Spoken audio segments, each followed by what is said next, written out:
wararka aanu ka helay magaalada Jigjiga boqol ka mid ah dadkii ku xidhnaa jeelka Ogaadeniya ayaa maanta la soo daayay kumanaan oo qof oo kale oo iyo eheladeeda ayaa iyagana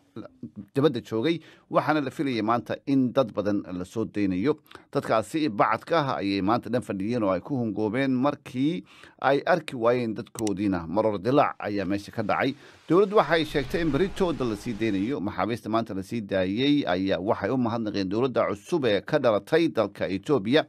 haddaba wariyaha BBC da ee magaalada Jigjiga ayaa waxa uu ku sugnaa maanta oo dhan fagaaraha xabsiga ka soo horjeeda goor dhaweyd ayaan khadka telefoonka kula xiriiray waxa aanu iiga warramay maxaabiista la sii daayay iyo xaalkoodu sida uu ahaa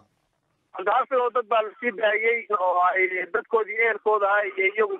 marxabeeyay ay gacan qaadeen marka dadkan waxaan isleeyahay boqol qof ma dharna waana inta badan madaxweynuhu sida la sheegay 3 saac ka badan oo maanta uu la hadlayay oo ku dareynayay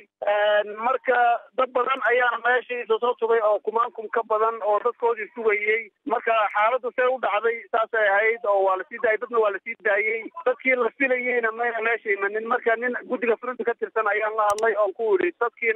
dadkii intiisii kala away wuxuuna ii sheegay inta inaa berri la sii dayn doono harsan dadkani waxay yihiin hadda la sii daayay dad ama shaqaale dowladeeda ama xukuumadda xiriir sare ka hayay inta lahaan Abdullahi Itoobiya oo ahaan jiray madaxweyne ku-xigeenka dowlad deegaanka Soomaalida Itoobiya waa la sii daayay Yuusuf Jalaalaha komishineerka booliska ahaan jiray waa la sii daayay Amiir Maxamed Gaas oo ahaan jiray hoggaanka nabadgelyada mar soo maray isagana waa la sii daayay Cabdi Bada ayaa la sii daayay Cabdiqalaf oo gudoomiyaha ayaa la sii daayay waxa kale oo la sii daayay Nuur Xaaji Cadow oo sargaal xafiiska dakhliga ka tirsanaan jiray dadka inta aan wajigooda ka gartay ayaa intaas marka dadkaasna waa la sii daayay dadkii shacabka intii sii badnayd dadkii ay sugayeen meesha meena ka muuqanin waxaana ii sheegeen in berri la sii daayo haddii la yiraahdo waa tahay xikam dadkan la sii daayay ma la hadashay qaarkood عبد الحفيظ والله هذا دفك السيدة والله الله نور حاج عدو والله الله عبد القلف والله الله وقدومية دقمة الراسة هنجري مركا وحيي ولا شيء يعني كفر حسين ما طلع ولاي كسكو ولاي سيستم كعصب وطن كيتوبيا كي جرين ولاي أبي شيء وسيد حالة دودو سيد أيو بغضان حكم جسمي أهان يمرك هذا الشعور تودبا jasadkooda iyo shucuurtooda ma xumayn oo dad la sii daayay ay ahaayeen oo weliba xukuumadda dheer ku xukunaa barkood xabsi daa'im ku xukunaa la sii daayay marka aad bay u faraxsanaayeen jid ahaanna way wanaagsanaayeen oo mayna xumayn aadna way u faraxsanaayeen inta badanna systemkan maaragtay waddanka Itoobiya hadda ka dhaqan galay u celinayeen iyo xukuumadda dowlad deegaanka Soomaalida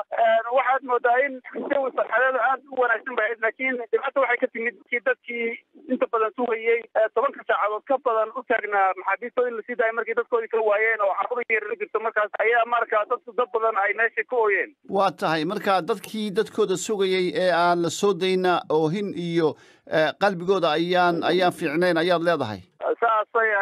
ahayd Cabdi Xaafid kiin xukuumadda dib ugu noqday waxay sheegeen inay berri soo din doonaan dadka inta ka harsan